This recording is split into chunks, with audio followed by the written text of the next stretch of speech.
the Everyday Board Game Podcast with your host, Daniel. And Daniel.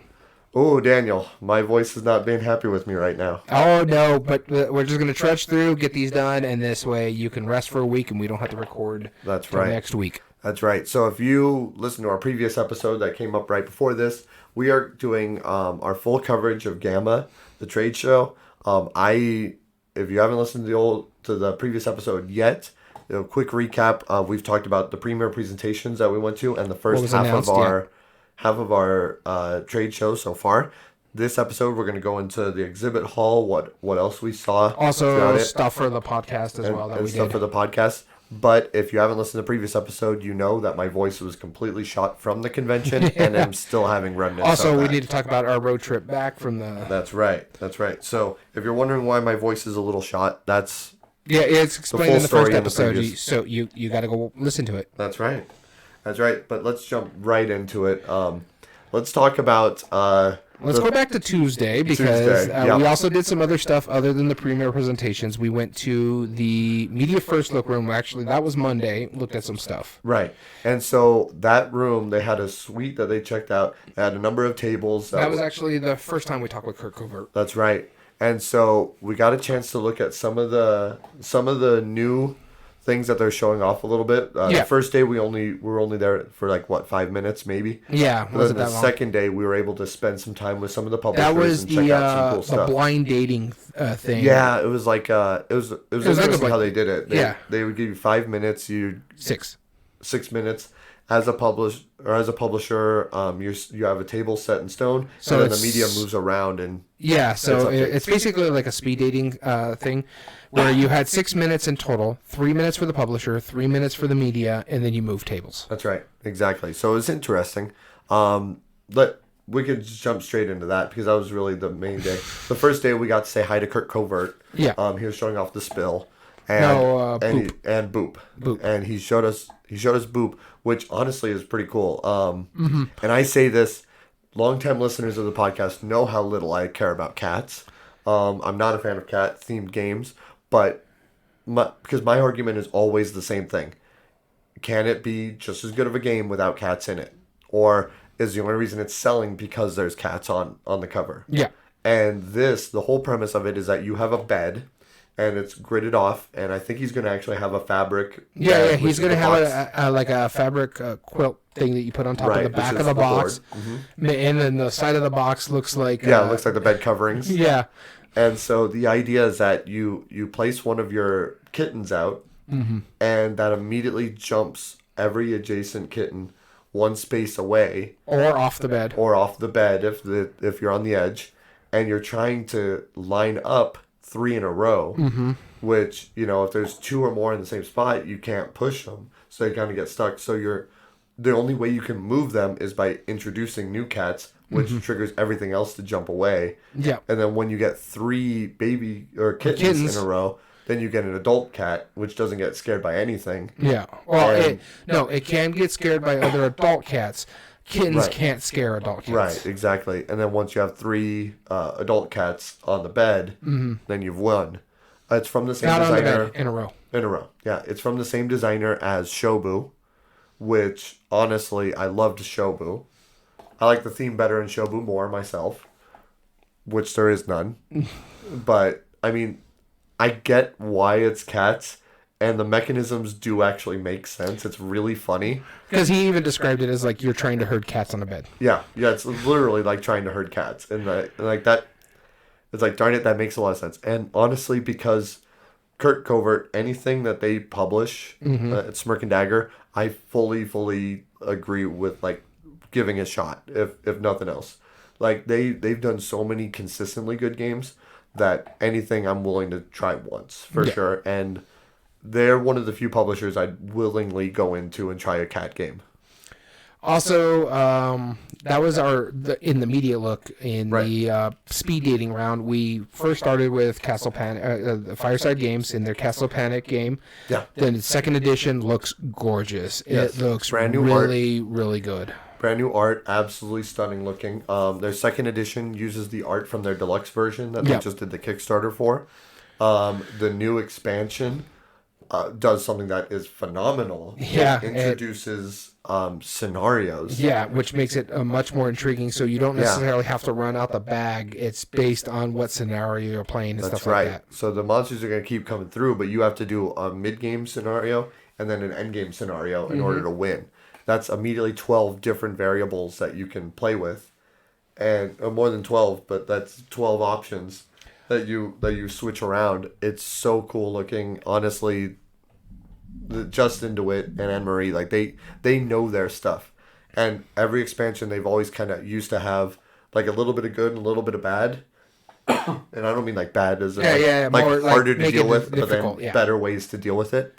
And so it always works, but this one kind of flips the whole system on your head and makes it. It was already really replayable. This like makes it almost infinitely so. I do also have to say the board is amazing. You can tell the difference. They put symbols out there to help you out as well. So they've made it very, very colorblind friendly. So it's phenomenal. You can actually tell the red side to the green side, the blue side to the, was it the yellow side? There's like 4 colors right there. Or no, it's 3 quadrants. 3, red, green, and blue. Yeah. So yeah, everything is different. The artwork is amazing. The way the castle looks now is pretty cool. Yeah. So I'm intrigued by it. I only own Star Trek Panic, but I am going to pick me up a copy of the second edition. The only reason I didn't have the original Castle Panic is because I had a hard time seeing the red and green board. And now you don't have an excuse. Yeah, I liked it. I'm intrigued by it. I've always liked the game, but it's another thing, one of those things that I don't need to own it, you know what I mean? Because everybody else in my group have it. But yeah, no, I'll have like the regular second edition, the easy to set up one, while you guys all have the plastic stuff. Right. Exactly. That's fair. Actually, I don't have the plastic one. I'm going to get the wood one. Oh, you're going to get the wood one? Yeah, okay. I'm only getting that. But everything except for the monster pieces, that's all wood. Is the monsters, everything else is the plastic. Oh, okay. Yeah. But yeah, no, it's looks really good. They're really good people. Next up, we saw... I forget, Gap Closer Games. It wasn't Gap Closer. The next one that we saw... Well, it was Gap Closer, the one that was next. There's the one with the Literati, and that was our second game that we talked to. Oh, okay. Yeah, because... I'm getting them mixed up. Yeah, because we didn't go upstairs till after that one. Right, but we saw Flux Remix.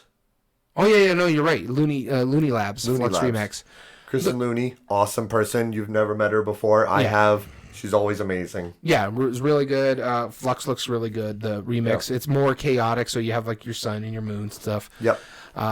Fully compatible. It's an expand alone. So if you've played the mess out of Flux and you're like, you know what, it's just not that. This is a fully compatible with the base set. It's not just like one that you would throw into like any random one. This is to add all sorts of new stuff.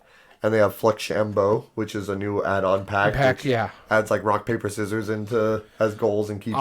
Also, they have Olympus, a Flux, as well as Olympus Lunacy. So they're kind of showing us that as well. Mm-hmm. And then, that was pretty much it for they were the also first doing floor. some kind of bracket thing with the Olympus characters. Yeah. They're talking about like doing like a tournament or something like that for it, which is pretty fun. One thing that I thought was really neat about the Lunacy and the Olympus Flux is that they have both the Greek and the Roman names for it. So Zeus and Jupiter. And so they had the same pictures, so it's the matching one. Mm-hmm. But then it teaches you which one is Roman and which one's that Greek. I thought that was really a cool variation to it. No, yeah, I like that. We went upstairs next, and that's when we talked to Gap Closer Games. Right. And they had Rival Restaurant, which we've played before. We were intrigued by it. It's a good game. It's not something I have to own. Right. A friend of ours has it. As well. Yeah. And it's fun to play. It's a shouting game, really, is what it is, because you're trying to buy stuff. Because you're rival restaurants in aspect, so you're trying to compete for food. You're to build your stuff and prevent garbage, so you're throwing garbage at people too. Right. And so you're also like bidding with each other. Hey, I'll give you this I'll take some of your trash where I can get rid of it if you give me this item or something like that. Right. And so you can like be mean or be nice, work with each other. Of course, most points at the end of the game, or the first person to hit like 20 wins. But then they had a new interesting word game coming Literati, out. You probably remember more about it than I do, but I just remember I was quite intrigued by it. Yeah, it was different. It was a cooperative word building game where their components, I mean, they're word letter tiles, which isn't that exciting. But what sets them apart from other word games is that those tiles are suited. So like some were gray, some were green, some were red, and you have to build certain words like of certain lengths or have certain colors. Like in order for it to score, it might have to have like 3 blue letters or whatever. And so you're actively trading these tiles while trying to build these words. And if you go out, then you can help your colleagues as well. And so you're all working together to do it. So that was kind of a cool little fast-paced thing. Looks chaotic. The pieces are pretty decent tiles, But other than that, I mean, I don't know if it does enough different that I would be that excited of it. But I did like the guy who presented it. They were all really great people there. And then I think it's either still on Kickstarter or it just finished Kickstartering. Right. So go check it out if you can. This is March 22nd again. So if it's still on, you're watching this live and that sounded intriguing to you, go ahead and check it out. Right. The next one on our list that we actually spent a lot of time with, actually, no, they were after we spoke with Keith Mateka.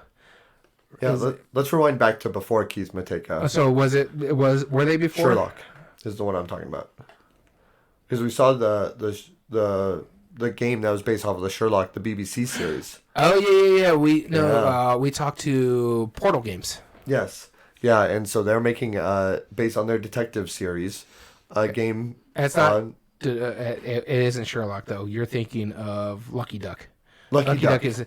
Portal game is. Portal did Batman. Everybody Lies. Yeah, you're right. I got those mixed up. You're absolutely right. I mean, I'm excited about Sherlock as well, but. Yeah.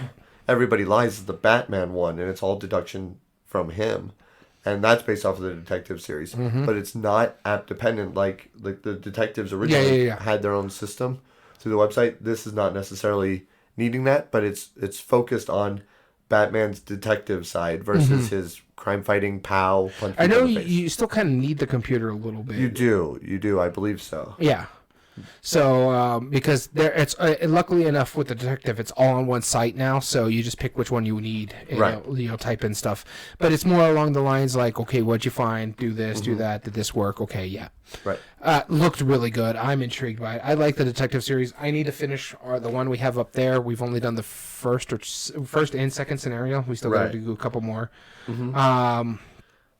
You're going to show a picture off. Sorry for our audio listeners. No, this was just as a reminder because they were also doing, also today there's another Kickstarter for a game called Lost Ones. Which, yeah. From the same company that brought Rival Restaurants, I believe. At least they were standing next to them. So forgive me if it's not, but the Lost Ones looks really intriguing. It's an adventure game that you unlock stuff. You have that was from the media look room. Yeah, they described it as it is essentially like a mini version of Seven Wonders. Like they didn't make not Seven Wonders. What is that called? Seven something. Seventh Continent? Seventh Continent. That's it. Yeah, it's like a mini version of Seventh Continent. The Seventh Continent is like $100-something bucks. Yeah, it's massive. It's a really expensive game. They just made a smaller version of it. Lost Ones is kind of like a more compact style game. Gotcha. And it's not based off of the same universe or anything, but it's just a cool idea. And it looked really intriguing. The art was gorgeous. And that one's going to Kickstarter today. All right, so after Portal Games, we couldn't get with Keith yet, so we had to go to the next table over with. We both fell in love with the game. In fact, we actually stayed there a couple, at least 12 minutes because they called a couple times. Because Floodgate Games was showcasing a game out there, a little card game. He was saying like it's $20 MSRP or something like that. Called Kites. It's a real-time cooperative game, and I'm not a big fan of real time, and I had a great time on this because all the game basis is you're keeping your kites in the sky. So you have 6 sand timers or 7 sand timers, something like that, because there's 6 suits in a sand timer. And so you're trying to play cards to reset the sand timer. If one of the sand timers runs out before you run out the deck, you lose. And so if you play a single suit one, then you flip the white sand timer. Yeah, you could choose to do that as any one of the colors. Yeah. But if any one timer runs out, then you all lose as a group. So if you see orange going down, and I only have an orange and a red in mine, then when I play orange and red, I have to flip both of them. But hopefully red was also kind of down too. Yeah, and so it's a cool little spatial puzzle that you're like, okay, it's intense. You get like, And the best part about it, on each of the cards, each of the colors has a symbol on it. Different symbol. A different symbol, and those are on the bottoms of each of the sand timers. Thank you. Yeah. So you could tell, okay, I'm playing this one, I can turn this one. Yes. It's great artwork, best Sobel art, so it's phenomenal. I really had a good time with it. I'm going to pick me up a copy of this. Absolutely. It was great. Like I said, I'm gonna buy it. It was mainly, you only were supposed to have 6 minutes there.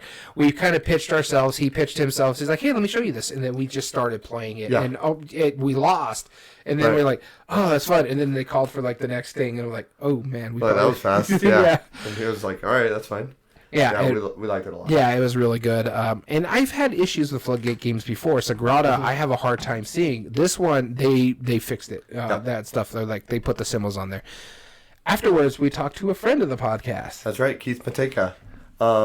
He was showing off his new game, 10 Penny Parks, which, first off, I love the theme.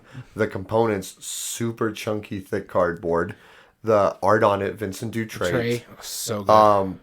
Yeah, I mean, go ahead and fanboy. So it was really cool to see this one. It's a worker placement game for top it all off. I love worker placement games. It does some really cool stuff with the worker placement stuff, as well as because you see like the polynomial games out there, the different shapes. This one does something intriguing about it. Your cardboard pieces cannot touch each other. They can be fine on diagonals, but if I build this roller coaster here, I can't even put a concession stand next to it. So I got to be smart how I'm putting up there. You can get extenders. The worker placement parts, there's one, the ones on the actual board can give you, they're all on the board, but I'll explain the trick to it. The one on the board gives you, anybody can go to them, and one of them gives you like money. The other one gives you an ability to take trees down off your personal park because you can't place anything on a tree, and it's got like meeple trees that stand up on it. And so you're doing all this. Another one is, there's like 4 spots on there. But the big thing is there's a carousel in the middle of that board that rotates. It rotates and adds or subtracts based for certain parks. So I place a -2 and the park costs 7, then I only get it for 5. But those ones are the first person there gets it, and so some parks are +2. So you have a -2, -1, a 0, +1, -2, or +2. Yeah. So some parks are going to be more expensive. Some parks are going to be cheaper. It looks really good. It's actually really stunning, and it comes in a box the size of Cape May right there. It's almost like a pandemic box, but thicker. Yeah, it's pretty big. Yeah, it looks really cool. And I believe that was the last. That was the last presentation we were able to see during that media room. But it does look really good. It uses the same idea that Blocus uses. Yeah. Which you can't touch the same pieces together. But yeah, it looked really good. And as we were leaving, we were going back down the stairs. There was a spiral staircase. Oh, God. And then I heard from behind me, you complaining about it. You're like, man, I hate these stairs. They're very narrow. Yeah. And next thing I know, and then the next thing you know, because so preface this, I injured my ankle at work the week before, so I sprained it, and the one time I didn't decide to wear my ankle brace because I didn't think we were going to be doing stairs. We did an elevator all day. Yeah. And so I'm like, I hate these stairs, and then I just biff it. I go about not even half a flight. It was like towards the bottom of it. 3 or 4 stairs, and landed hard. Yeah, I look back and I just see you flat down, arms out, legs in the air, just like you belly flopped, and everyone got a little worried. Yeah, people are like, do you need a medical professional? I'm like, I am a medical professional. I'm fine. Yeah. No, everyone was a little worried, but so everybody was worried, and so I'm like, I'm fine. We had to leave anyway, so I was like, I'm going upstairs. I'm going to put my ankle brace back on and then my ankle was killing me the whole time. The rest of I was limping towards the end of the thing. Right. And then it got like super stiff on the way back too. But it was it's funny because when we walked in Vegas, I bought the ankle brace because I'm like, it's starting to bother me because we've been on it. But yeah, just biffing it in front of everybody, at least it was on the bottom floor, so like Keith Mateka and everybody was upstairs. The only ones that we knew downstairs that I biffed it in front of was Anne Marie and Justin DeWitt. Yeah. And Anne Marie, one of the sweetest person, when we go into the exhibit hall, she's checking on me. In fact, this is Wednesday. Yeah. She's checking on me the entire time. Like, I passed her, "You still okay?" And I'm like, "Yeah, I'm great. It's just the only thing that got bruised was my eagle." And even then, I was laughing about it. I'm like, you were in very good spirits about it. Like, I would have laughed at you more about it if my voice was allowing it. Yeah, you started laughing and you started a coughing fit. You know, so he's like, well deserved. Yeah, too. so. Fine. Like I said, the only thing was that my ego was bruised, but you know what? I've fallen down before. It's not the first time. It's not going to be the last time. No. It just is like, I just the timing. I hate these stairs. Flop. Yeah, and I mean, just the way you were lying down face down, it was... Yeah, so Anne-Marie was afraid I hit my head. I'm like, no, I braced myself the way I knew I was going down. I knew how to keep my head up. Yeah. Because I've had a concussion before. I'm not dealing with that. And it wasn't a soft floor. So. Yeah, it wasn't great. This is Daniel, too. He just didn't bring his shirt. That's right. Yeah, I was, yeah. I know exactly what it is. We were wearing this that day when I flopped. Yeah. Yep. So really, that shouldn't be a 1. It should be a little wider now because it's flattened. It got flattened, yeah. Yeah. So, but yeah, we had it was a great time. It was a little embarrassing, but. Right. We got to walk the floor. Yeah. So let's talk about Wednesday. Wednesday was a fun day. There was a couple quick panels. The exhibit hall was only open from 1 to 6, which at Gamma they give you like this little coupon book where you can get like, you know, a couple free things here and there, promotions for retailers to go to different booths. Yeah. And so you know, being representing the store, we went and got mainly those. But then that's when we actually spent time. My strategy was very scattered because I had to talk to a lot of different people for a lot of different reasons, and but so I figured let's just go down the list right here. And, well, it's funny because you're like, here, go take these coupons, and you're still chatting up people, and I'm like, I'm done. All right, here, take these coupons. Yeah, all right, I finished that. I'm like, all right, I'm done. You're like, I haven't even done like my 4th one. Yeah, exactly. There was a few that I had to wait a little bit longer, but do you remember anything from 1985 games? No. They're in row 4. I don't remember them either. 427, so they would have been right around here. Yeah, I don't remember either. So, no. AEG. There was definitely some stuff from AEG that was interesting. I don't know if we want to talk about the thing here on the podcast, but they had a really cool game. Yeah. Yes, the guilds of the explorers or something like that. It's an interesting game. Matthew Dunstan, Brian J. Gilbert, Brett Gilbert, sorry, and the idea of the game is kind of like a bingo thing. It looks very similar to like Tiny Towns, but you're exploring. You all start in the middle of your map. You all have there's a bunch of maps you could choose from, but you all use the same one. And one person calls out like which direction or something towards certain pieces, and you're building off.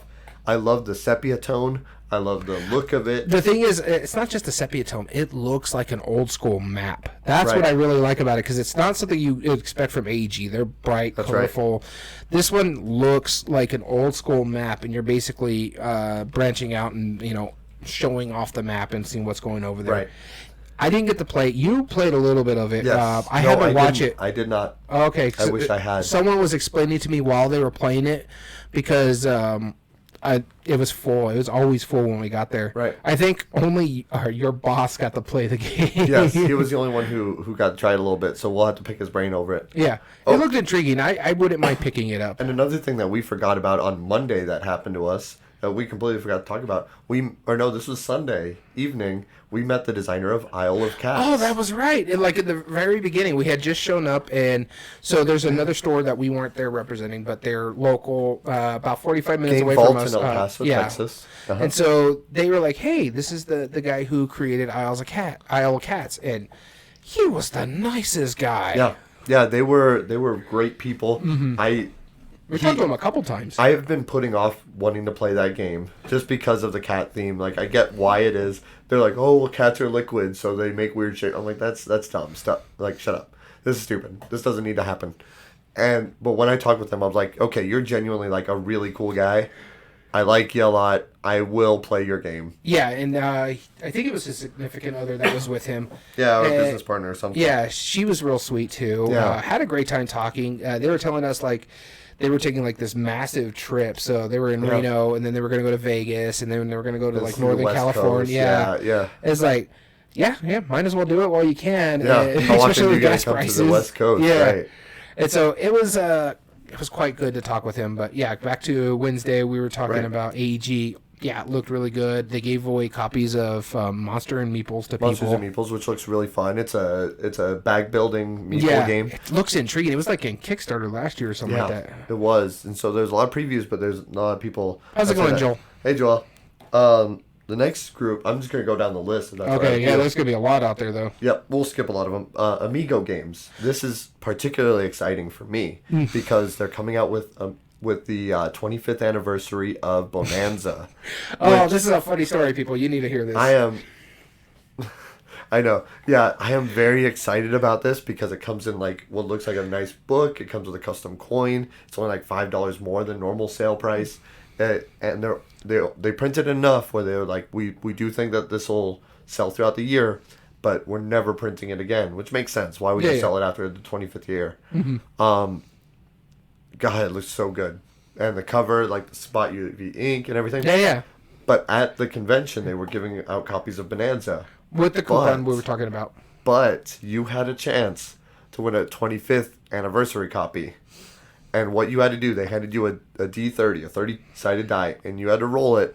And if you got a 25 exactly, they would give you a 25th anniversary. Which makes sense. Yeah. I rolled a 30.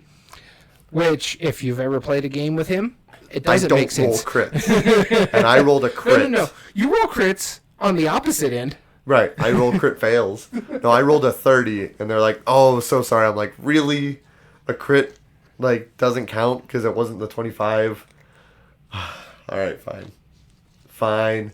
And I think when the hall was closing, they only had like 5 copies of that game. And they saw like 3. Yeah, it wasn't many more. So that was fun. But not only that, we got a chance to play Llama Dice.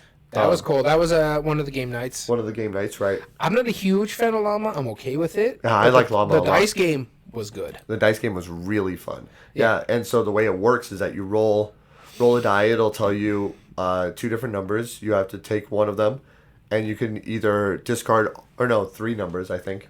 You could either discard all of those numbers that you have of them, but if you ever roll something that you can't, you have to take it out of the center roll. You have to take it from the center, which they don't replenish, right? Yeah.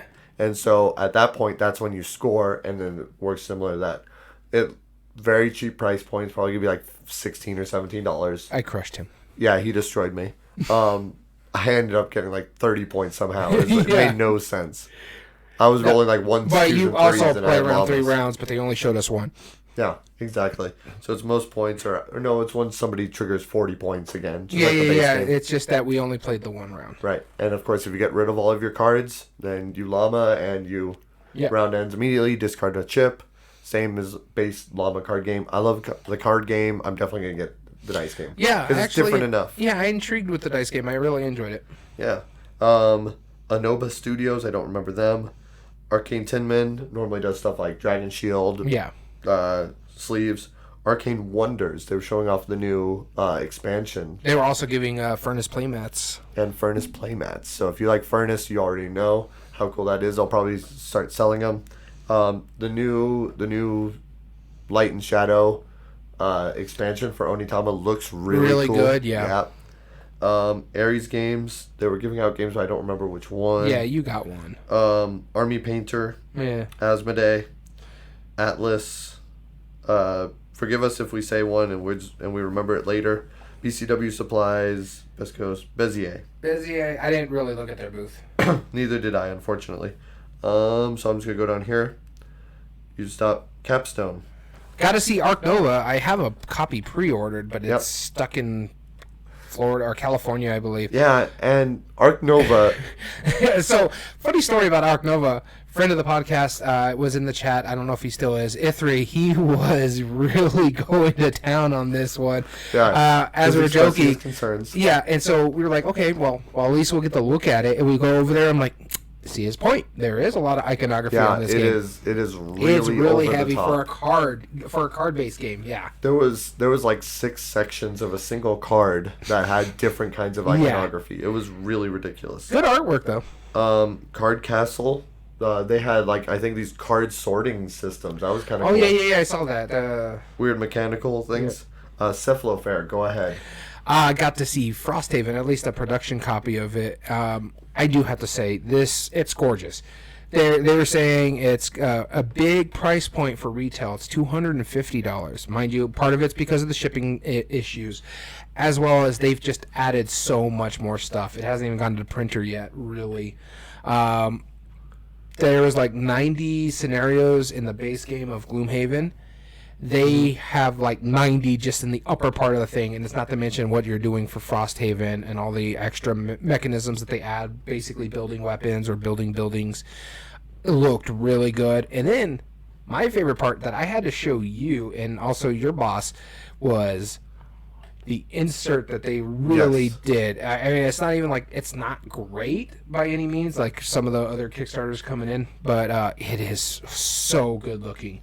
Yeah. You don't need to buy an insert to still be able to play the game because they give you a tray for all your cardboard pieces.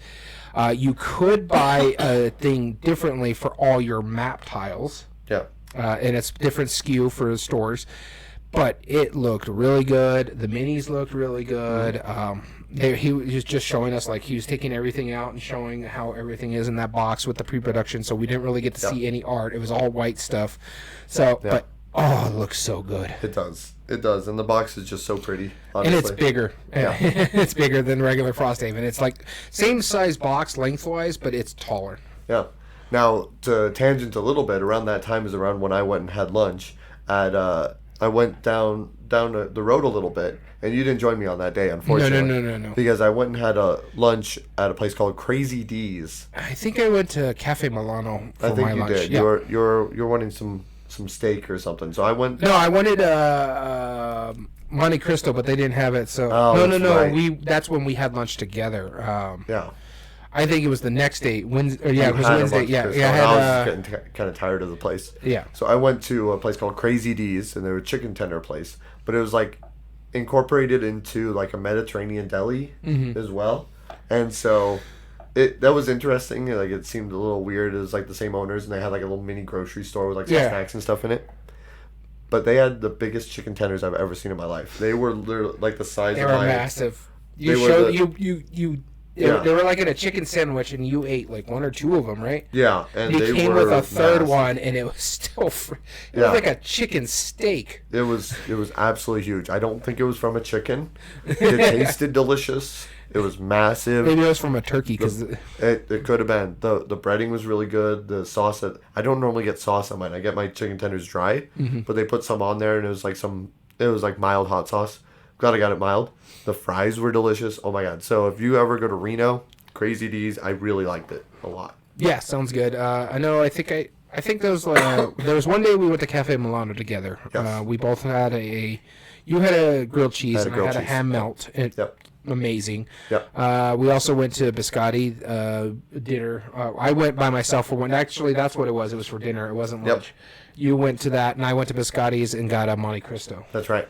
God, the Monte Cristo was so good because I haven't had it in a while. But as your boss called it, I had dessert for dinner, basically. Yeah, dessert for dinner. Yeah, you absolutely did. So going back to the floor, Choose Co. Choose Your Own Adventure Games. Wasn't even Choose Your Own Adventure Games. It's the books. Yeah, they're wanting to make more of a presence. So that was their first year there, I believe. Cryptozoic, they're still doing a lot of the same stuff that they're doing. Yeah. There was. Didn't really see anything good or different. Was there. I like their demo mats. CGE is doing something really neat. Monte Cristos are the best. Right. Okay. CGE, yeah. CGE. They're the makers of Codenames. Lost Ruins of Arnak. Lost Ruins of Arnak. Oh, yeah. And one thing that they did that I thought was really fantastic, they made things to help.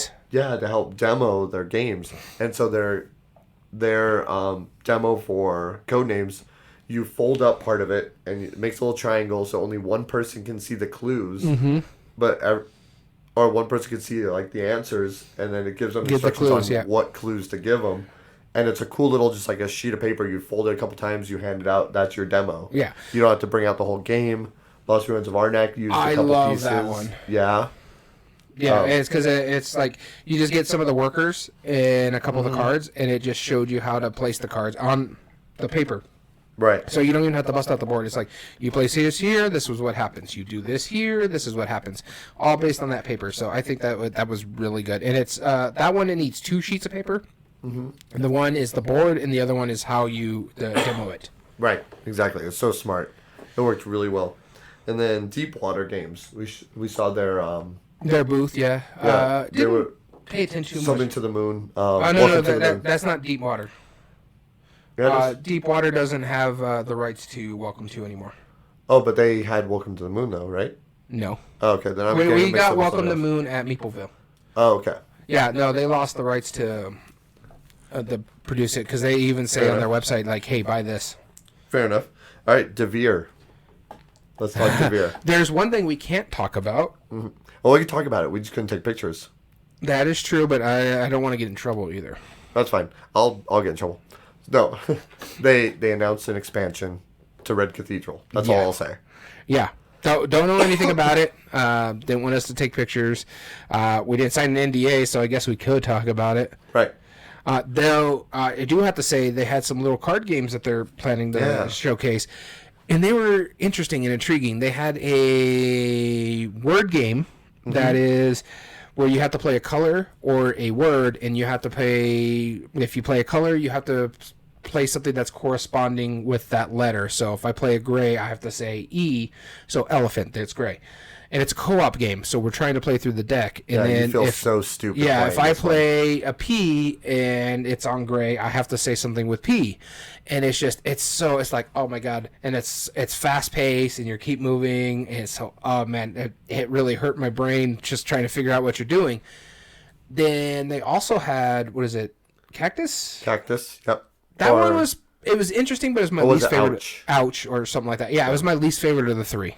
Yeah, it was interesting because the way it worked is you have some cards down, and they have either 1, 2, or 3 flowers, and you're trying to get points from the flowers, but you pick one of the 4 sides to lift it from, and when you flip over the card, if you're touching a cactus, you say ouch. And you lose that card. And if it's a red one, you already lose. You lose one of the scored cards. Yeah, right. And so that was intriguing, but at the same time, yeah, I mean it's. At the end of the game, we didn't even play. Yeah, at the end of that demo, you and I had 0 cards, and then our demoer had like 7 or 8. It was silly though. Yeah. Also, what's cool is that the number of flowers actually tell you how many bad sides are there for the ouch. Or how risky it could be. So if there's 3 flowers, you're more than likely going to have 3 sides with the cactus. If it's 1 flower, there's only 1 side with the cactus on it. Right. Though that last game, that one, it's called Vegetables, and you're basically veggies. You're building a vegetable display, like so you're in a farmer's market or something like that. And so you're getting a card and you're placing it down, and you can overlay it on other cards because you're trying to score a certain amount of, like, so carrots. I want to get a grouping of carrots to like 4 because I'm going to score that points. Once I score that carrot, everybody else at the table get to score their rows of carrots. And at the end of the game, however many rats are showing, is going to be negative points. So you want to try to cover it up. And so it plays. Right. We didn't even get to play it. She just demoed how it worked, and we were like, I want that. Right. And the thing about these 3 games that we just described, MSRP $10. Yeah. Yeah, they're all really inexpensive. Mm-hmm. I like that idea of like you score the one that you have the most of, but everybody else gets to score. Yeah. That's really smart. I've never seen that. I like that. Yeah. The next one we could bring up is Dolphin Hat. I played that real quick. Taco Cat Goat Cheese Pizza. Oh yeah. Mm-hmm. I finally learned how to play it. It's not bad. It's not bad. It's great in an introductory type party game. It's kind of like I put it along the lines of Happy Samurai. Yeah. Although I did really like the people I met there. Eric Schroeder, I think his last name was, and then the designer. They're great people. Yeah, I will 100% support them because my issue with Taco Cat Goat Cheese is the slapping, right? The touching, which I'm okay with. Around this time frame, right? That's tough. Don't touch me. It's tough. DV Jochi, we definitely saw their booth. Yeah. Wonder Book. Yeah. Okay. Yeah. Wonder Book. Wonder Book It's not the best game. It's a good game. Not really for kids either for what it's trying to do because it's a bit dark. It can be like those worm I think it even said like it's supposed to be like 8+, 10+, somewhere around there. Right. So you look at it because it's a pop-up book board game. Yeah. And you look about it, okay, this is going to be for kids because, that's some of the best table presents ever. It's got a great table present. So you start with an closed book for the first scenario, and then it opens up, and we played a small scenario in the open thing, and it's like this huge pop-up book, and it's interactive. I'm like, this is smart. I don't know why nobody's done something like this before, but yeah, it's very lucky. It's dice rolls, so you got to pay attention to that. But it was good. It was decent, but that price point, man. It's a bit up there, but I mean the components alone are absolutely gorgeous. The only argument I had against it is that the dice were 50/50s. Mm-hmm.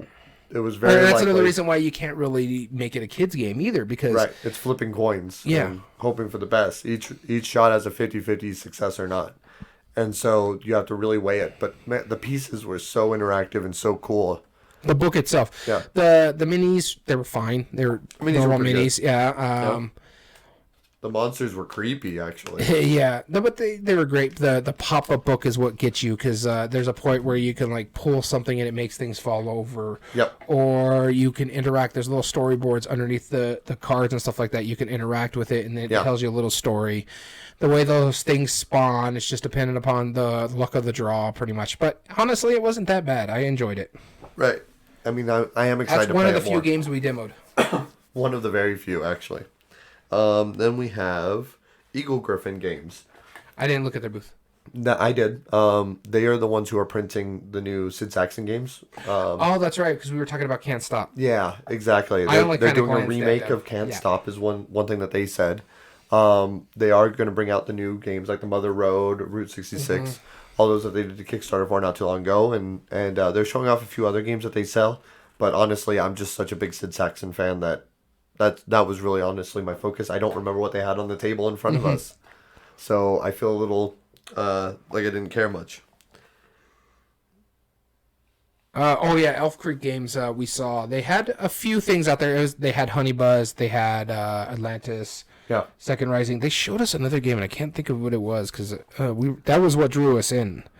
Oh, Merchants of the Dark Road. Yes. Yeah, it looks really good. Pretty. Yeah, a buddy of ours has it. We got to try it. But yeah, if you haven't seen an Elf Creek game, they're some of the best produced stuff, mind you, because Kickstarter. Yep. But I like them. I have Atlantis Rising Second Edition on the shelf somewhere over there. I don't want to look for it, but I have Honey Buzz coming. I did back the Kickstarter for the expansion with the base game, so I got all in for that. But pretty much. But Merchants of the Dark Road I haven't played yet. That's the only one. But that's the one that we looked at and we're like, wow. And they said you pretty much can get most of the stuff for the Kickstarter exclusive. So you can buy the base game and MSRP, and you can go to their website, Gama. So the retailers can go to them and get the Kickstarter stuff too. Yeah, definitely. So what did you think about the Fireside Games booth? It was an amazing booth. And Marie, again, checking on me throughout the entire time, making sure I was okay. But people. They had the best thing out there. It was a giant Fireside Panic game. Or Castle Panic game. A 10 by 10 foot Castle Panic game. I didn't see anybody playing it, though, but because I did see someone walk over it. that was something. Trying to be nice about it. Be like, come on, dude. Seriously.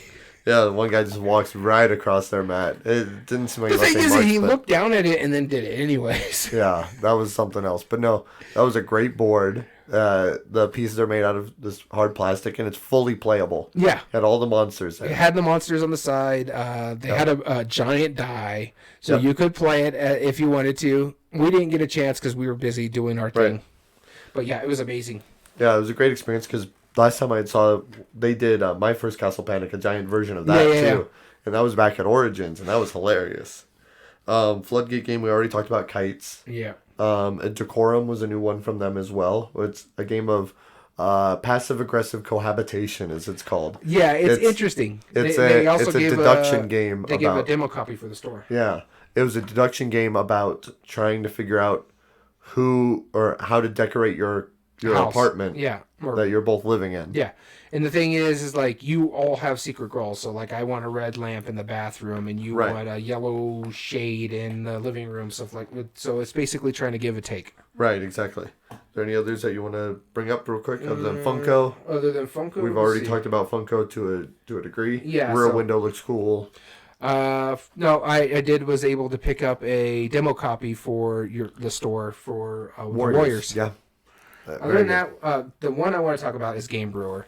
Yep. They had a game, apparently, I don't know if it's on GameFound now or was, and they're doing late pledges or something like that, but it's called Oak, and it looked good. It was pretty. That's all I can say. It's because it's a worker placement game that you can out on GameFound now. Yeah, you can upgrade your druids because you're basically druids competing and trying to get the spirit of the forest.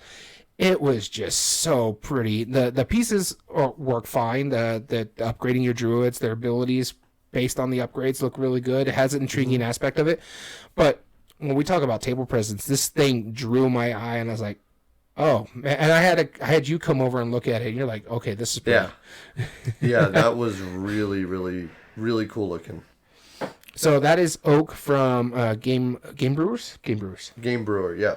And they're the ones who have made Paris, which has the Arc de Triomphe in the middle. I thought that was gorgeous. Yes, it is currently on GameFound. Has it funded yet? 261% funded so far, so it's going to happen. But yeah, go check that out. Oh my god. Oh god, it was pretty. So a lot of these Games Workshop. Oh, not Games Workshop. Game Right Games. Game Right.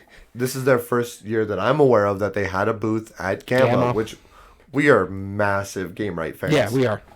And so much so that we got to spend your boss's money. Yes, we bought up pretty much everything that we don't sell, and they had some stuff that they announced that was really cool. They have like these weird pack of games where it's like there's like somewhere between like 5 or 20 games, but they're like scratchers. Yeah, but they're actual games. Yeah, which is intriguing to me. Like they didn't have any full production Happy copies City of it. Looked really good. Happy City, I own Happy City in it, and one thing that they're doing right now, it's from Ukraine. Is that they're raising money for people who are displaced. Yeah. So they're doing a charity right now. If you go, you can buy like a promo card for it. Yeah, and it's like $5. It's $5, and all proceeds go to charities in Ukraine. Charity. Yeah. So that was awesome that they're doing that. They were showing off that one. What else were they showing? Everything that they had on their line. I saw the Super Mega Lucky Box for Super Mega Lucky Box. I went over there, just explained it to him, and he's like, "I want a case of that." Yes. Yeah. I mean, just everything Game Right comes out with. They're not expensive. Hedgehog Roll. Yeah, they're not expensive. So yeah, they're easy sells. Super Mega Lucky Box is what, $20, $30, something like that. No, it's $17. That's right, $17. Yeah, it's cheaper than Silver and Gold was. Yeah. And it's a phenomenal game. And then Trash Pandas, that one was hard to keep in stock. Right. Abandon All Artichokes was hard to keep in stock. So yeah, that's right. If you haven't tried a Game Right game, try. If I had to choose one out of everything we just talked about, Abandon All Artichokes. Mine would probably be Super Mega Lucky Box. I love Super Mega Lucky Box. I would choose Abandon All Artichokes. Right. Yeah, that's true. Grandpa Beck's Games. I want to give them a shout out. Oh, they were such a nice people too. They were really fun, and they came out with some new ones, like Cover Your Kingdom, which is a remake of Cover Your Assets. Which so it's kind of like a set collection, like trick taking game, but it's about Kingdom. That's really cool. Their new art is really great. I remember their old art. It was okay. But I showed you one, their pirate one, Skull King. I told you about that one. Yeah. That was really fun. Okay. Next up that we are going to talk about is... I don't know that one. I'm talking about that one. Oh, Haba. That's another one where we were spending money. Yeah, they're really... One thing that they're really trying to promote is their even younger gamer line. Like, not just like 4 or 5 plus. Like My First Orchard. Yeah, My First Orchard. The 2+ line. My First... Rhino Hero was cool. Big cardboard Rhino Hero Jr. slides, yeah. And then so they had like a couple others. I don't remember the names about them, but they're not only games, but you could talk to your kids about like My First Dream or Feeding Teddy or something like that. So it has like this stuff that you can discuss. Yeah, and I've seen how that plays too. You put the piece on like this card, and you have a bear that's upright. It's like two cards that are sticking out like this, and you have to like slide it into its mouth. Yeah, so I think that's intriguing. Also, they're some of the best. They have kids games that adults love. Yeah, that's so Haba, if you have children, check them out. They're not just for like 5 and up. They also have like 2+ line. Yes, exactly. Which big is awesome. chunky pieces, so you don't have to be afraid of them putting them in their mouth. There was one called like Fishy. Yeah, where you're fishing out of the box. And it's like magnetic pieces. That one looked really cool. And so yeah, they looked really good. Hatchet board games. They're more of a distributor. Yeah. They were showing off that they sell. Is that the one where you guys made me play that one game that stressed me out? Yes, Stay Cool. Oh my God, Stay Cool is amazing. It's not a new game, but it's so great. I didn't say new game. I said that one game. Yeah. No, Stay Cool is awesome. They sell a lot of Scorpion Mask games now. Yeah. So Decrypto, Master Word. Mm-hmm. So if you like word games, that one's a really neat one. Whereas this is Stay Cool. One person's asking you questions on one side, and you have to answer like a 4-letter word using dice letters, while another person is asking you number-based questions, like how many letters are in your last name, right? And you have to answer those while figuring out trying to spell out the other word. So you have to answer one question verbally while spelling another question, or answering another question written basically through dice. Exactly. It is stressful. Yeah, because your scores, the levels that you get from each one are going to be multiplied together. That's your score. Yeah. And it's hilarious. And then they sell Gigamic games, which they did say. Yeah. They couldn't tell me what, but there were going to be more Gigamic wooden games coming out soon. And they had a new cover for Marrakesh. Cool. Yeah. The new cover looks good.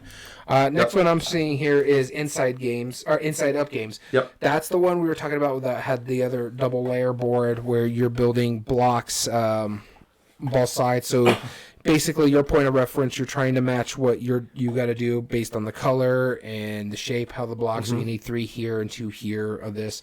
Right. You take one from the bottom and you put it up at the top and try to match it. What I really dig about this one, also it's a pretty game. It uses the box in an interesting way, and then the rules of the box are based on an artwork and hieroglyph in there. So it's amazing. And it actually makes sense to lift it up like that because you're seeing it only from your side. If it was just on a board, you'd have to like crunch down next to the table. Yeah. The fact that they lift it off makes a lot of sense. And the fact that they use the board I think it's called Block and Key. Yeah, I think it's Block and Key. It looks good. It's the good chunky pieces. It just recently was on Kickstarter, but go check that one out. I'm not a huge abstract, and this is abstract as best as possible, but it looked good. Right. The next one I want to talk about is Japanime Games. We didn't spend a lot of time at their booth, but there was a really popular game that they were showing off called Tokyo Sidekick. Mm-hmm. And that one, and I know they have another game that starts with Akihabara, which I love Akihabara. I think that's a great city in Japan. But it's their own IP, and it's superhero based, which is super cool. They were showing that off. It got really good reception. Apparently it came out in 2018, so it's been out for a while, but they were showing that off, and that was pretty popular. All right, let's see here. Yep, go for it. We saw some stuff from Kid Table Board Games. They were showing off Creature Comforts, which looks really good. I do want to try this one a lot. They were also showing Burnt Island games at the same booth, and I got intrigued by one of them because I have a copy. It's on my shelf of shame over here of In the Hall of the Mountain King. Is that what it's called? I believe so. Yeah, In the Hall of the Mountain King. And so they have a prequel for it coming out called The Fall of the Mountain King. And it looked intriguing because I'm sitting there like, wait, I own that one, not this one, but it looked really good, looked different. Didn't really get a lot of time at that booth because it was a huge thing we were running around. Again, Creature Comforts, it's just starting to hit to backers about it, and I think it's going to hit retailers pretty soon. It looks really good. It's right up my style, so I really want to try this one. For sure. Next one I wanted to talk about was Level Up Dice. We attended a presentation from them, and they were talking about how to stand out in a convention, and oh boy did they. Yeah, they first off, their stand is like a jewelry store. Yes, absolutely. For dice. Everything's behind glass cabinets. And my personal favorite is that I was the first one to go see it, and so I was showing you and the owner of Zia Comics their business card, because that is the perfect way to sell your business. I'm like, okay, I just was going over there because we were in that one again with Level Up Dice, the designer or owner of it. Yeah. And so they were talking about like how he's got all these different dice, and they had tungsten. I'm like, God, I wonder what that tungsten feels like. It's probably super heavy. So I went over there and talked with them, and I'm like, all I want to do is I want to see the tungsten die. I just want to roll it just because I heard it's like super heavy. I want to try it out, and I did. It thing is like, oh God, what the heck?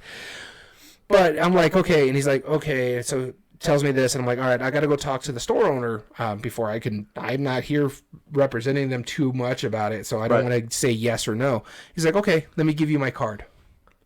His card is a D6. Yes. And I thought, I was like, that's perfect. Yeah. If you're going to hand out, tell me what you exactly are with a business card, that's the way to do it. Yeah, absolutely. And man, their booth just looked so cool. People were at it all day long. Yeah. They have like precious gem level dice, like where they'll have like actual like quartz and like all sorts of different minerals. And then metal. Yep, metal metals. dice. So they have aluminum as well as tungsten.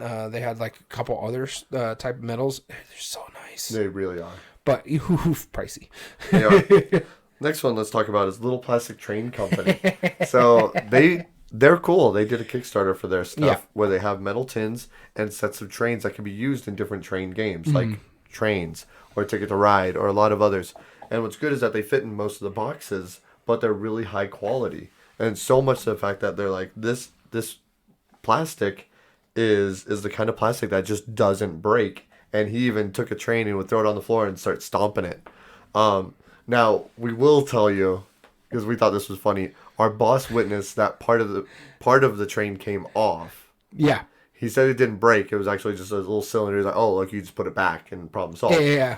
But our boss did point out, it's like, he stomped on a train and broke it, saying that it doesn't break. All right, I don't know so about that. next one we're going to skip Looney Labs because we talked about them a little earlier. But Lucky Duck Games.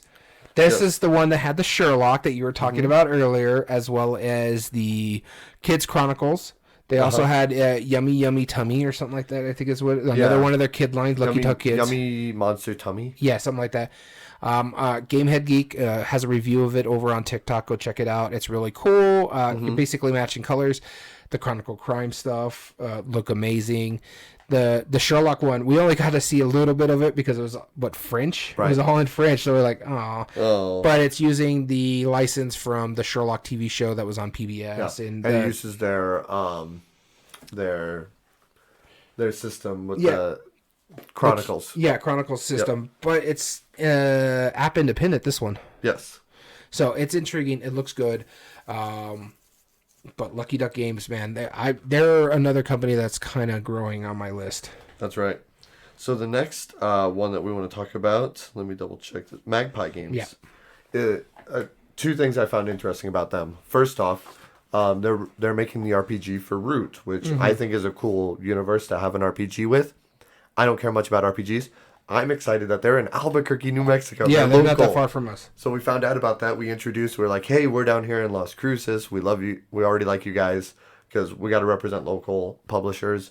You guys know how much we like Level 99, which is also in Albuquerque. So got to represent home state, showing off games. Anything else you wanted to look at? Because I'm not seeing anything because we already talked about this one. Not on that column. Other than Mythic Games, I got to talk with Sam Healy, formerly of the Dice Tower. He was making a crack about my shirt because he's like, how's it going, Daniel? And I'm like, wait, you remembered me from 2 years ago? Wait. Right. There you go. Nothing too much on this one except for Panasaurus, which we talked about. Talked about in the last one. Pegasus Spiel is coming out with some good stuff too. Yeah. Nothing specifically pops in my mind. Pencil First Games. That's Steve Finn's games. Yeah. Normally really gorgeous, herbaceous. They're printing Skull Hollow as well with his Keith Mateka. Yeah. But they also have Sunset Over Water, I believe. That's what it is. Yeah, gorgeous game. Perplexed. They're making some new stuff. In fact, I think on the back here. Yep. Long Shot, I believe is what it's called. Yeah. They have a new version of that, which looks really cool. It's been there, but they have the Paco games, which I really like. Yeah.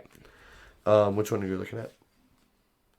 Okay, PYE. I want to give them a shout out first. Okay. Hold on to this, because I brought it. Oh god. Show and tell. Sorry guys. I try to keep him from doing it. He don't listen to me. PYE Games. I met the owner of PYE Games. Oh god, don't spin it. It's close to the mic. I won't. I met the owner of PYE Games in an elevator. He was wearing a dragon around his neck that was 3D printed that they designed. Mm-hmm. They are absolutely gorgeous. Yeah. Multiple colored. Some look like they're even grown out of roses. It's gorgeous. And he showed me this thing. It's basically a fidget spinner. It's gears. I'm just going to rotate it like this a little bit. It spins really well. I just don't want to ruin your ears. But when you spin it, the arrow points at one of the numbers, and it's a D20. Yeah. They sell full sets of these. Kind of washed out on the camera, but yeah. They sell full sets of these for like Dungeon Masters and D&D, where they have everything from a D4 through that. Yeah. They even had one where it was like the Dungeon Masters D20, and all of the numbers were ones except for a single 20. So you either crit or definitely fail, more than likely. But then he showed me this guy, which is this massive wheel, which is a D100. It rolls really well. And, of course, whichever number it happens to hit, that's the number you roll. Yeah. I roll garbage on these. We were joking around in the hotel room with that one. And I'm like, well, I rolled a 6. You can go ahead and beat that. He rolls a 5. Yeah, one fewer. It was brutal, but no, they're great people. They make good products. And then your boss rolls an 8. Yep. He was telling me that his life dream was kind of just to buy a bunch of 3D printers and just make designs and then print stuff, custom components, whatever. And really great people. And I've been spinning these all week, and they work great still. Yeah. So next on my list that I wanted to point, because you wanted to talk about PYE, is Ravensburger. I do want to give them a shout out. They gave us some free stuff, demo copies and as such. They gave me, because I was talking to her about how I like Carpe Diem, but it's so colorblind friendly. Except for that newest version, the white one, and she handed me a full copy of the white version because they didn't want to ship it back, but also they're nice. Yeah, and they're amazing people. Yeah, they also gave us a copy of Explorers. Mm-hmm. So yeah, great people. Great people. Restoration Games is the next one I want to talk about. Yeah, same. Restoration Games, they were showing off a game that I really already enjoy called Buried Treasure. And Rob Davio had nothing to do with it, but the other owner of it, he was like, yeah, we just found this game. I couldn't believe that was a Sid Saxon that just wasn't being printed. Looked into it. It's like, all right, let's just see if it's any good. And he played it, and he was like, this is great. Yeah, they said they really didn't change anything of the game. Just changed the art. That was about it. And I stand by it. It's a really solid game. Also, Rob Davio came on the podcast. He's actually interested in finishing it up. So we're going to try to get into contact with him and try to set that up. But yeah, he's such a nice guy. Yeah, wonderful people there. And, of course, you saw the new Unmatched stuff. The only thing they were showing for one of the expansions was the T-Rex, and it looked amazing. You even had to admit that. It was pretty intense. Yeah, it was really good. Got to see some of the Marvel stuff. They looked really good, so I'm intrigued with that one. I do have it on pre-order. And the next booth that we looked at was Smirk and Dagger. Of course, Kurt Covert. That's when we got a chance to play Boop. He also showed me on a previous night because Tuesday, super tired.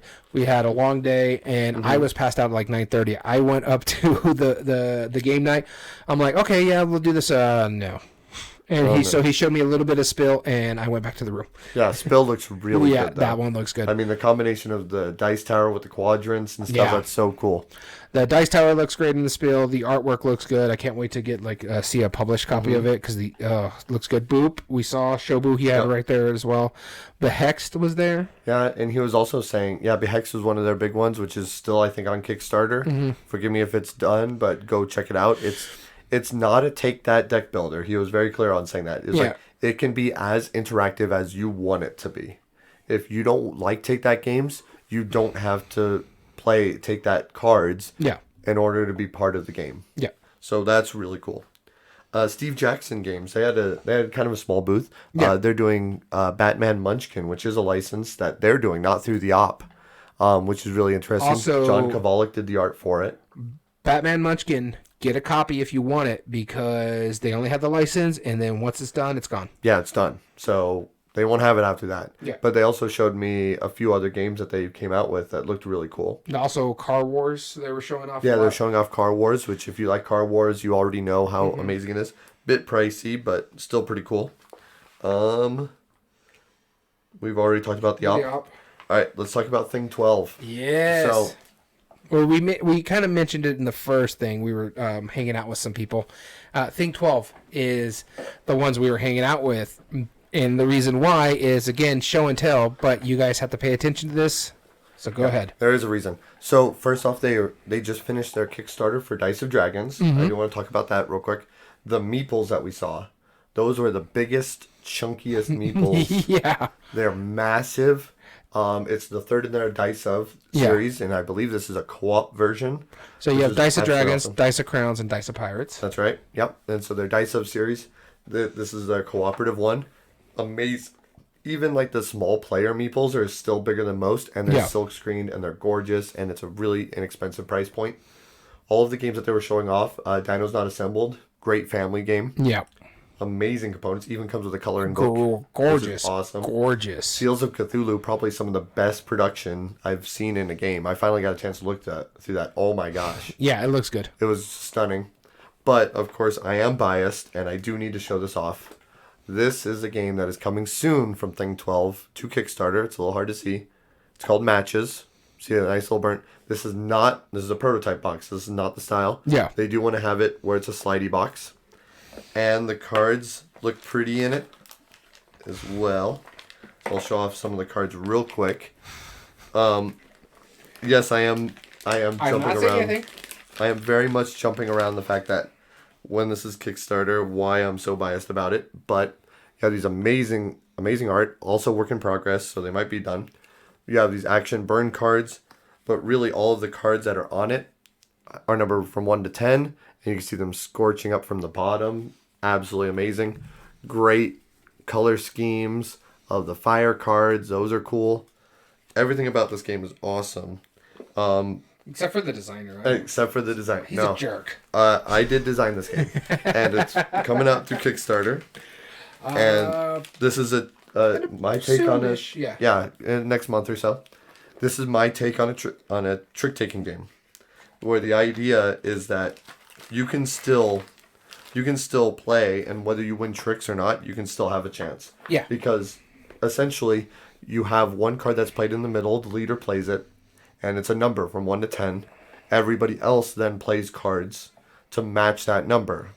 Thus, Matches is the title. Mm-hmm. So, for example, if I play a 10, you could play a 4, a 3, a 2, and a 1. You could play 2 5s. You could play 2 3s, 2 2s, or a 10, or a fire card. If you match the card exactly with either a fire card or the exact same number, it makes the pot more valuable. And so it gets hotter and hotter. You got a fire token, because whoever, in order to stay in the game, you have to play a card. I'm just going to take a nap. So. No, that's fine. Because the last person who can stand around the longest, gets to take all of the tokens from the match card, and that's how many points they score.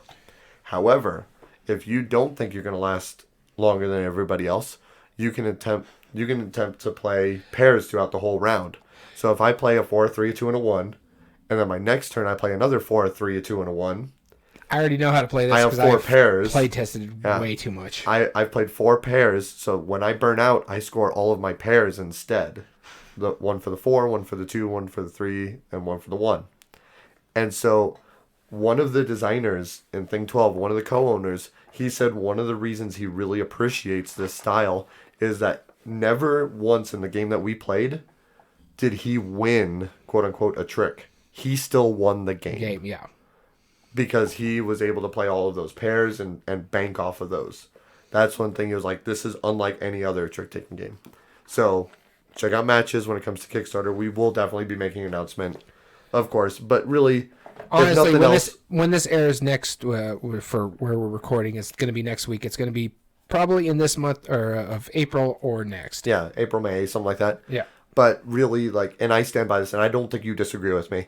I disagree with you wholeheartedly. Even regardless of my bias, because because Thing 12 made it pretty. I say, you should. But support the two Seans. Yeah. Sean Harold and Sean Epperson, who are the owners of Thing 12. Yeah. They are two genuine. We've spent how many game nights with them?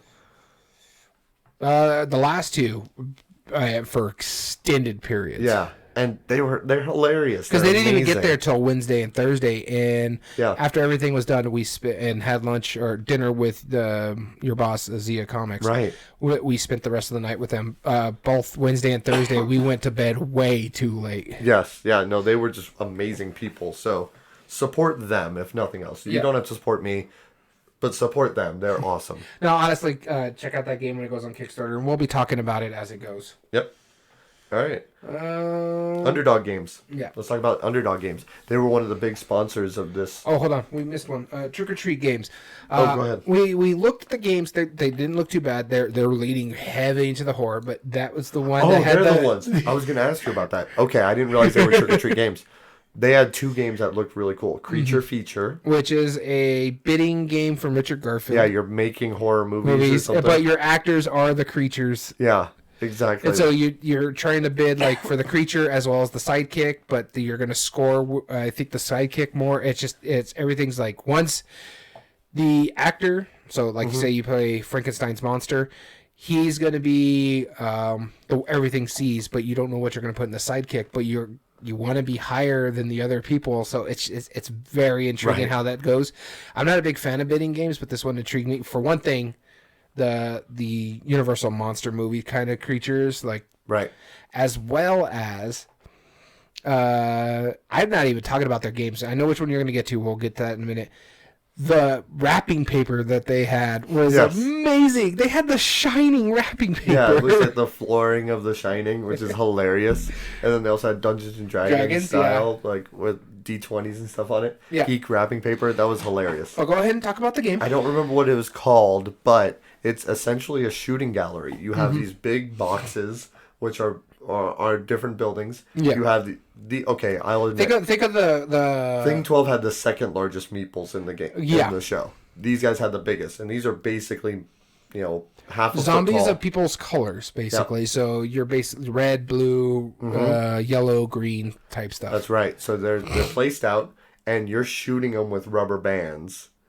And I think you kind of looked at me weird, like when I was a little out of it, and you're like, all right, try shooting it, and I just wrap it around my finger like a gun. No. Troy did the same thing. I was just wondering, of course we would know how to do that, right?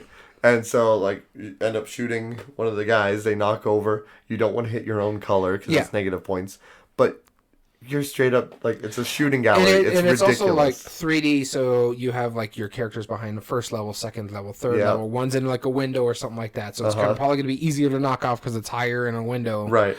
But yeah, no, it was great. I don't know what the price point of that would be, but it looked fun.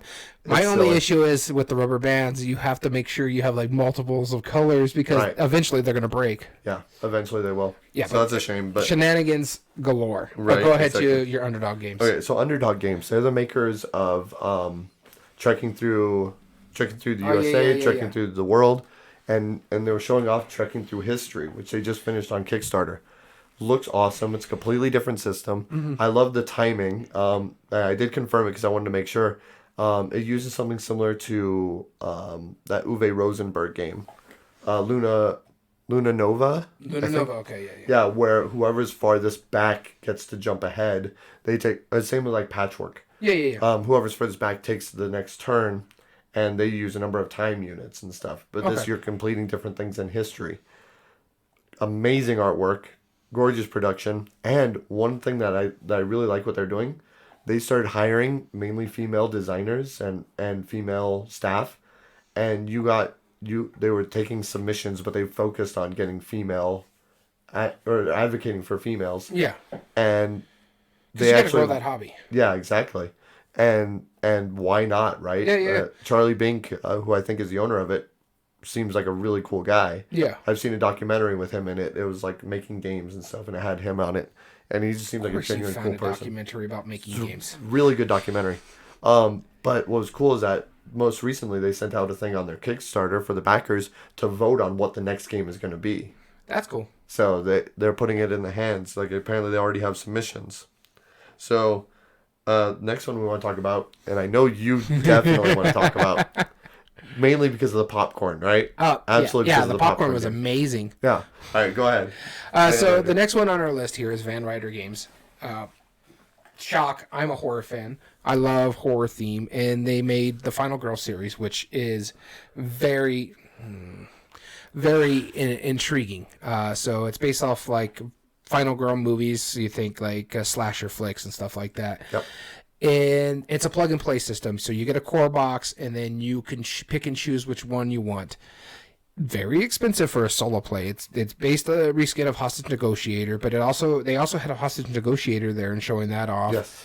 They gave away a free popcorn game, which is basically zombie dice in essence. In a way, it's a push your luck game. You're rolling dice. If you get the perfect pop, which is all the dice on the white side, basically popcorn, because it comes in a little popcorn case. Mm-hmm. If you get all the dice at white, you win.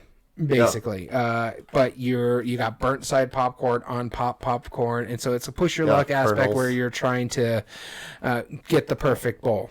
It looked intriguing, but I haven't even played it. Have you tried it? I haven't tried it yet. But yeah, they were showing Final Girl. They were showing another game that looked intriguing. One of the people there at the booth took all the photos on it, and it's gorgeous. Oh, and they were saying like it's Keepsakes. Something like that. And it's supposed to come out around summer, so keep an eye on that.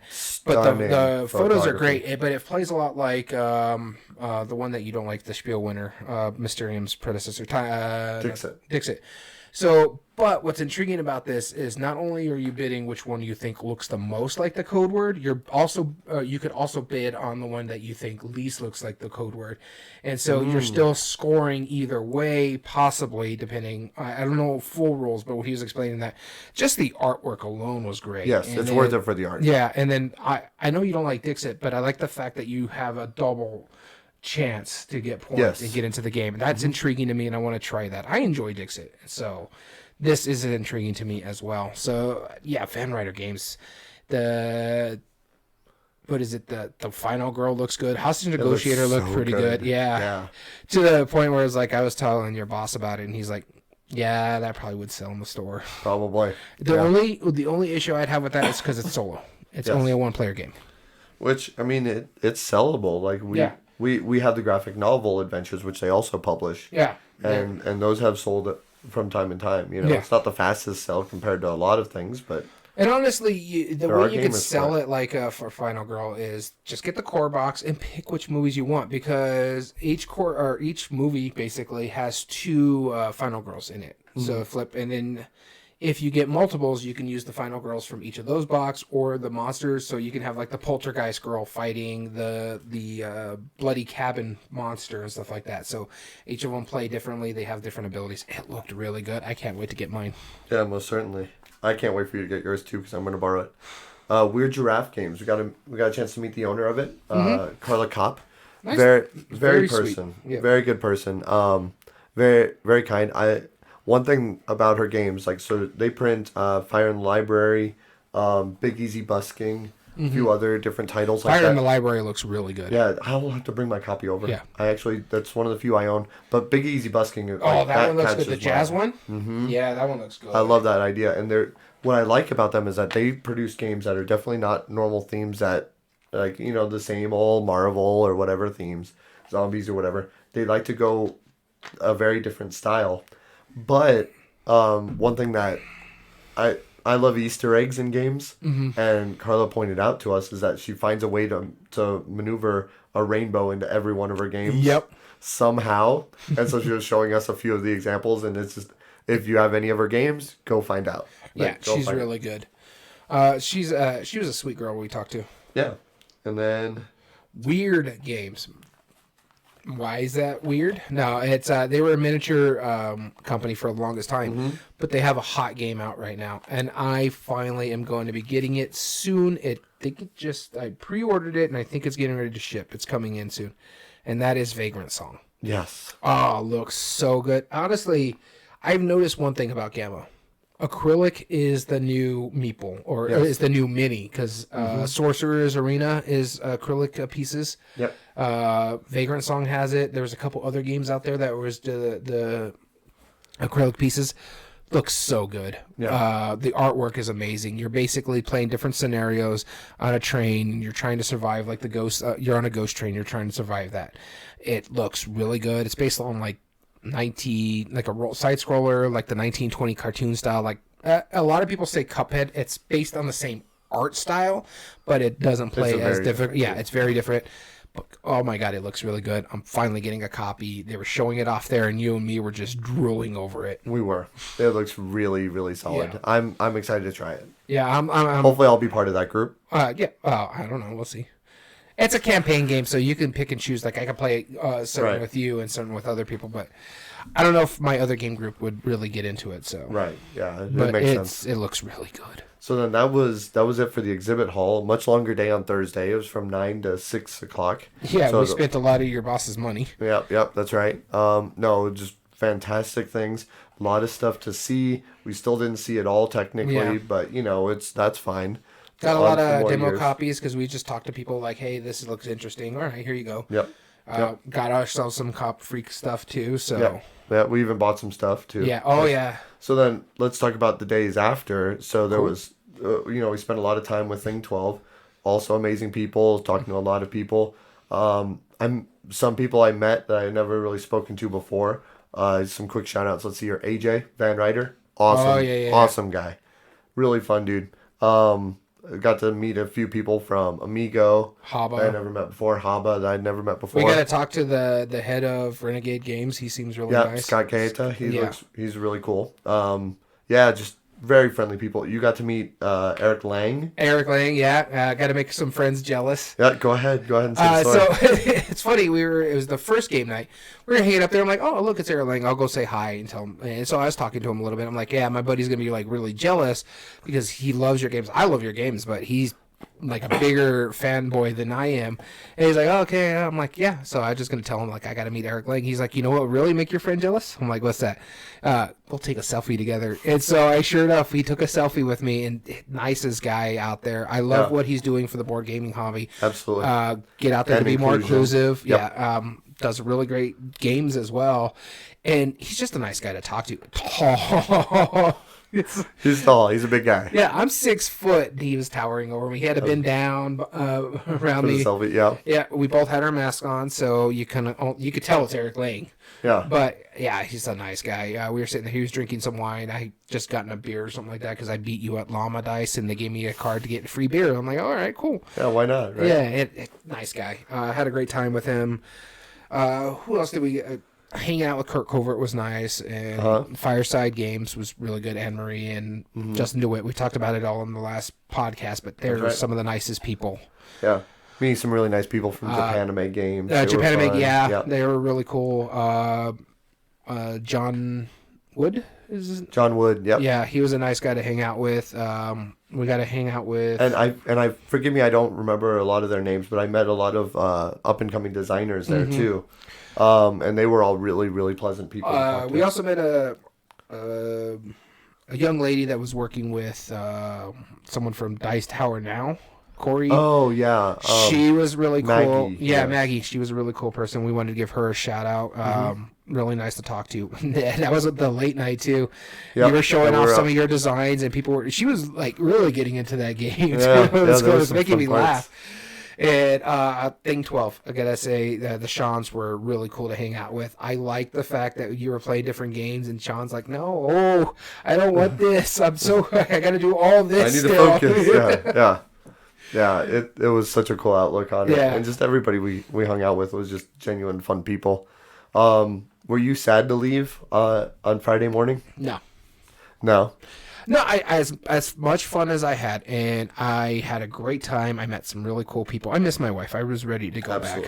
I had a good time. I enjoyed the travel back more so because it was just on a high when we were driving back. My body was not happy to be back in the car after not resting at all the entire time. We were on our feet the whole time, pretty much. The entire way up there, we were wide awake, no problem. On the way back, we were taking naps and trading off. Yeah. Because we were both hurting. Well, you were really hurting, so like I was listening to my book on the way back. We stopped at the Alien 51 Center. Area 51. Area 51 Alien Center, that's what it was. Something like that. That was silly. Yeah, the cafe. Bought some souvenirs for family members. Got gas, which was really expensive. Got a root beer float. Yeah, we stopped in Tonopah. Tonopah, got root beer float, because we love A&W root beer floats, but we don't have one out here anymore. And so we saw that, I'm like, yep. So we got that. The drive back to Vegas wasn't that bad. It was funny because we were thinking about going to see a show in Vegas. We went to Meepleville and we're like, we're done. Yeah, so let's tell them about Meepleville. So Meepleville is a cafe in Las Vegas. It really cool. They have a meeple shaped door. All of the employees that were there were really kind. Yeah. Food was decent. Yeah, it was not bad.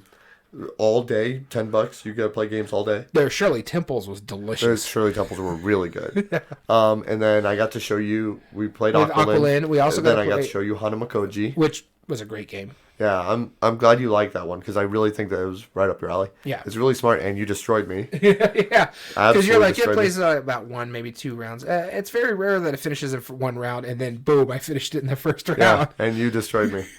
And then, but we didn't stick around too long. Because we were tired. We walked the strip for a little bit. Yeah. I had a good time there. Stayed at the same hotel. Still silly. The room was better than because they actually put us in a non-smoking room. Exactly. You had a joke at my expense with the nighttime clerk. Yeah, that was funny.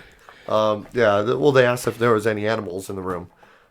And so, of course, I threw him under the bus. I had to. I was like, unless you count this guy. He had to run in real quick to use the restroom, so I'm getting the stuff into the thing, and so he's checking in while I'm dragging his and my suitcase into the area, and she's just like, perfect timing is like, any animals to declare, unless you count this guy. And I'm walking up, I'm like, what the heck's going on? What the...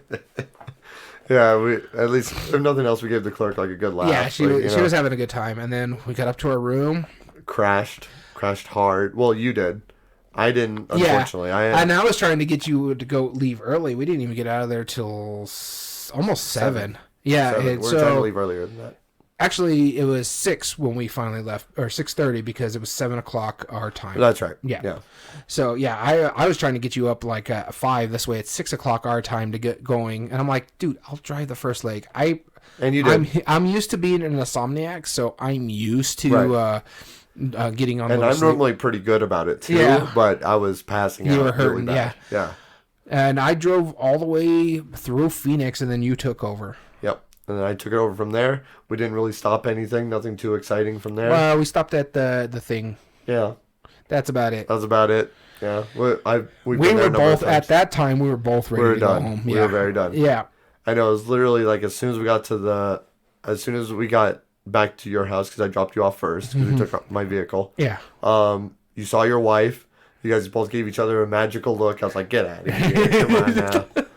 And then, well, it was perfect timing because she had just gone to go get herself dinner and she pulled up right when we pulled up. That's right. I'm like, oh, I guess either my wife pulled her car in the garage or she went to go get her food. And you're like, no, she's right behind us. Yep. and the lucky thing is, the very next day you had to work and I'm still recovering. Yeah. I literally went back to work the next day, and that was the longest day I've worked this week. I didn't get off. I went in at 7, got off at 6. That's right. It was like, I'm hurting, but we got the job done. And then yesterday was nice, and today was not that bad. I had to go to Deming, though. Like I told you, I'm like, I'm going to make this drive again, and my back is going to be killing me. Oh, I have to go to Phoenix on Friday, so whatever. Yeah. How many days did you have in between the trips? I was in the car on Sunday, too, for like 20 minutes. Yeah. I was in a truck for... Okay. All right. You win. I'm sorry. You won the pity party. I literally went straight back to work. I didn't even have a break. You got to come home, and you're on spring break. Yes, that's true. This is very true. But either way, hopefully, if nothing else, we hope you guys enjoyed our little anecdotes, but more so, we hope that you were able to get some good coverage from Gama, the trade show. Learn a lot of new stuff. There's by far more announcements than we would ever be able to cover in like 5 episodes.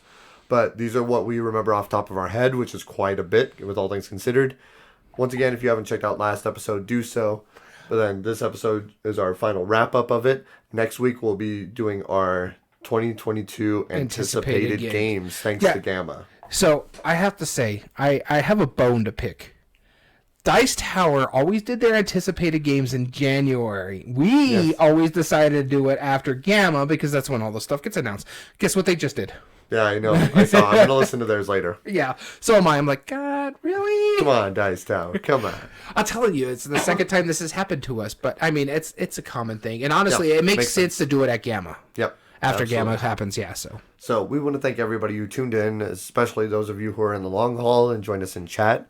If you ever want to join us on a live episode, filming and joining in on the conversation, tune in to twitch.tv/everydayboardgames. As well as you can find us on all video re-uploads on YouTube at Everyday Board Games 2020. If you like what we do there are 3 things you can do to help us grow on the platform. Subscribe if you're not. Like the video and comment down below and tell us your thoughts on the subject. As well as all audio versions can be found on most podcast platforms under Everyday Board Games Podcast. This includes Spotify, Google, Amazon Music, and Podbean.